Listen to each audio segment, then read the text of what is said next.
jsme po půl roce úspěšně zakončili práci v hotelu King's House a než se vrátíme zpátky do Česka, tak máme v plánu si projet Skotsko. Teď jsme strávili 3 dny na ostrově Skye, to jste mohli vidět v minulém videu, a dneska nás čeká road trip po silnici, která se jmenuje NC500 a vede kolem celé severní části Skotska.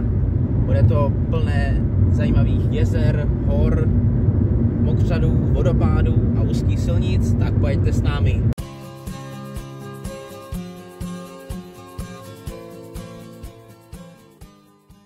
Naši první zastávku máme u takové soutězky nedaleko města Alapul. Výhodou je, že se k ní dá sejít po docela pohodové stezce, je to nedaleko silnice a samozřejmě stojí za zmínku vysutý most nad soutězkou. Tak projeli jsme poslední větší město jménem Alapul a udělali jsme si zastávku při denní rezervaci Knockencraig.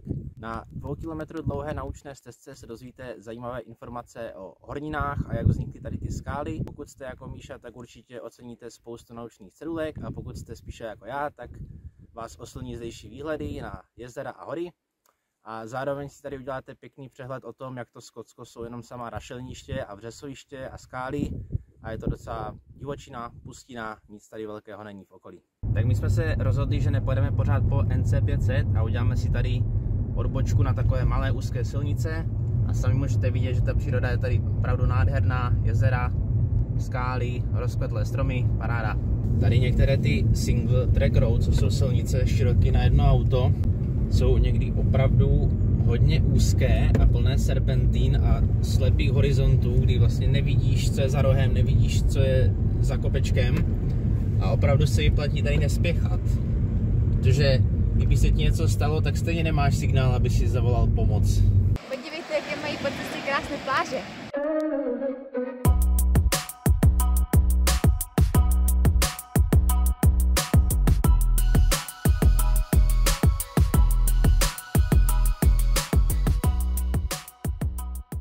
Tak my jsme ten první den měli takový hodně přejezdový a v podstatě jsme od ostrova Skye najeli asi 300 km přes různé hory a kolem jezer a zatáčky a všechno. A nakonec jsme zakempili u majáku na výběžku Storehead, od kterého zítra budeme vyrážet. Jsou tady krásné výhledy na moře, maják je taky super a budeme spát v autě. Jinak my do té oktávky máme udělanou takovou dřevěnou postel, to znamená, že tady v pohodě vejdeme, je to na moji délku.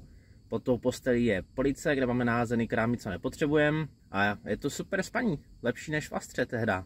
Míša vaří večeřu a koukej, kdo nám přišel dělat společnost. Chutná. Je to výborný. Prozrať, co máme. Tak máme kuskus s curry omáčkou, cuketou, žampionama a na cibulce. Dobrou chuť. No, asi moc kvalitní záběr to nebude, ale je 10:45 a jak můžete vidět, tak maják už svítí a hlavně není tma, ale je takové šero už jenom tím, že jsme na severu. Tak dobré ráno, my jsme se zbudili do zimy a deště, ale tím se tady ve Skotsku člověk nesmí nechat zaskočit, takže až přeskládáme auto, tak vyrazíme asi 3 km podél pobřeží ke skále, která se jmenuje Old Man of Stoer. A měla by to být zase taková špičatá věž trčící z moře. Tak po 3 kilometrech jsme došli až ke skále.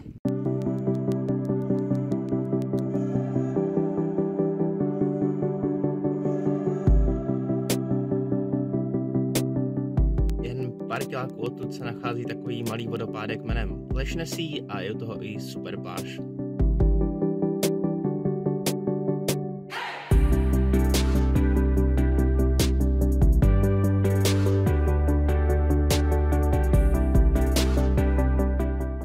Vodopádu na říkajících vdov a od něj se vydali na 5kilometrovou túru k nejvyššímu vodopádu Británie.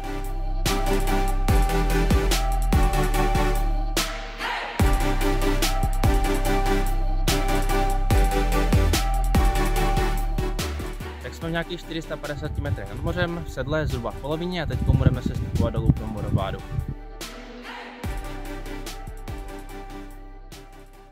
Tak po 5 kilometrech jsme konečně tady u nejvyššího vodopádu Británie a mají tady i pěkný výhled na údolí. Určitě by byl lepší ze spoda, ale to by bylo další klesání a stoupání, to už nám nestojí za to, stačí nám to z vrchu.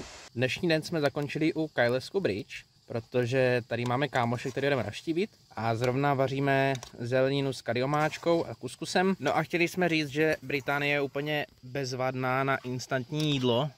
Asi neznám lepší zemi, protože koupíš takovouhle hotovou omáčku a v podstatě na ní ještě byla krabička s kořením, takže si můžeš to koření nasypat na tu zeleninu.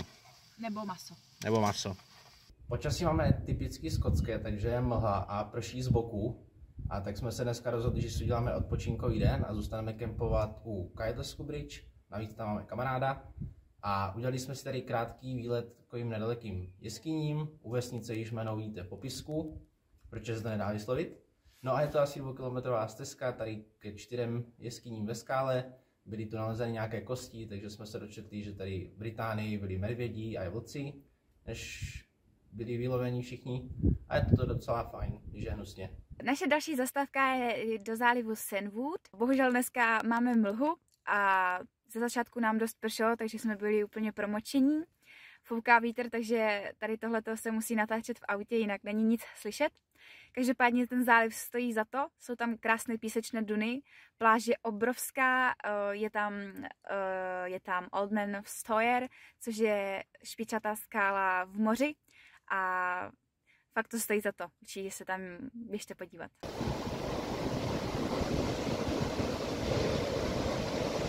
Tak máme další den a musíme říct, že dneska to bylo docela zajímavé, protože jsme se dostali až úplně na sever a vydali jsme se na nejseverozápadnější výběžek Británie jménem Cape Wreath. No a cesta tam je taková netradiční, protože nejprve musí člověk zaplatit za přívoz a přejet přes takový záliv a potom zaplatit znovu za cestu autobusem a ten ho doveze asi 18 km po takové rozbité cestě, trvá to zhruba hodinku až k majáku na Cape Wreath.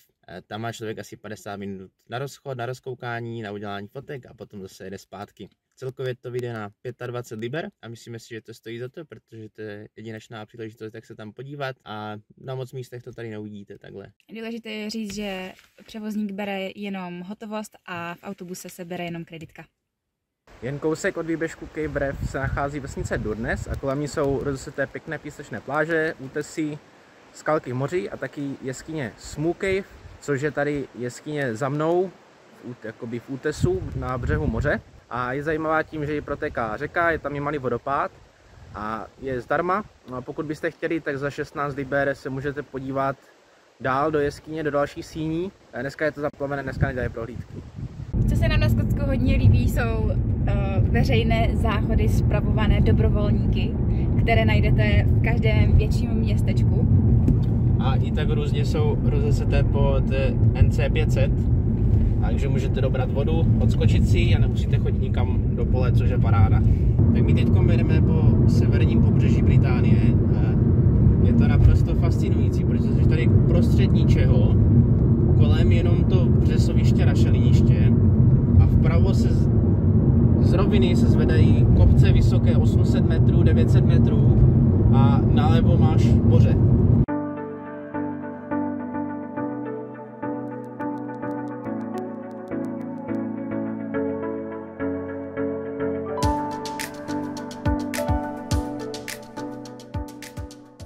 Tak máme nový den, konečně nám vysvětlo slunko a tak vám můžeme ukázat, jak vypadá naše auto a jak vlastně spíme. Když přijedeme někam večer, tak musíme dát všechny věci na přední sedačky, protože jsme tady byli půl roku, tak máme těch krámů docela dost. No a udělali jsme si dozadu takovou dřevěnou postel, máme na ní karimatky a tím nám vzniklo ležení dlouhý asi 180 cm a pod ním je potom i taková police na kraviny. No a ráno to zase skládáme všechno zpátky, zabere to asi 10 minut. Tak pořád objíždíme podél severního pobřeží Británie a zrovna jsme si ujeli zastávku na místě, kde jsou kudění Bafini. Jsou to pěkné skály, útesy, jeskyňka, paráda.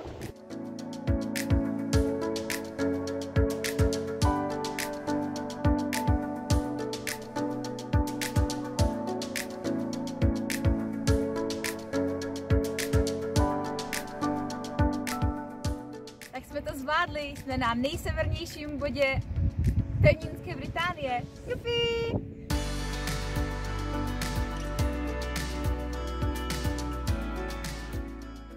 Tak abychom to měli kompletní, tak jsme si zastavili i na výběžku Duncan's Behead, což je nejseverovýchodnější výběžek Británie. Je tu pěkný výhled na Orkneje, útesy a taky takové špičaté samostatně stojící skály v moři. Krásné.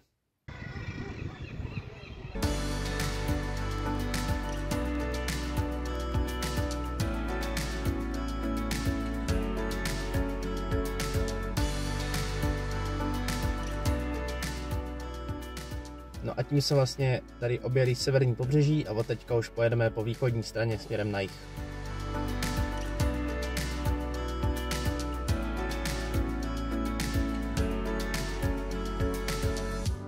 A udělali jsme si několik zastávek. První byla u takových schodů vytesaných do útesů, jmenují se Vellico Steps. Pak jsme si udělali kulturní pauzu u takového hrádku, který se jmenuje Dunrobin Castle.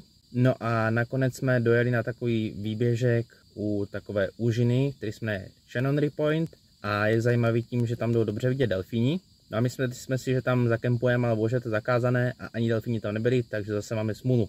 No a nakonec stojíme teda na kousek nad městečkem Cromarty, takové odlehlé parkoviště, no a zítra to zkusíme ještě jednou a pomalu už se vlastně budeme blížit do cíle NC500. Tak dobré ráno, my jsme zpátky na Chanonry Point a musíme říct, že se nám to vyplatilo, protože jsme právě viděli tak 6 až 7 delfínů. Nebylo to moc, skákali tak 30 metrů od břehu, ale určitě to byl pro nás super zážitek a byl taky pro nás poprvé, když jsme delfíny viděli. No a tím tady naše cesta končí. Musím říct, že nám to zabralo asi 1300 km, to obě dokola po NC500. Určitě si udělejte zastávku i na dalších místech, které v tomto videu nebyly, třeba Applecross nebo Ostel Sky. No a taky nám dejte odběr, ať už vám nic neunikne. Díky moc, že jste nás sledovali a uvidíme se v dalším videu.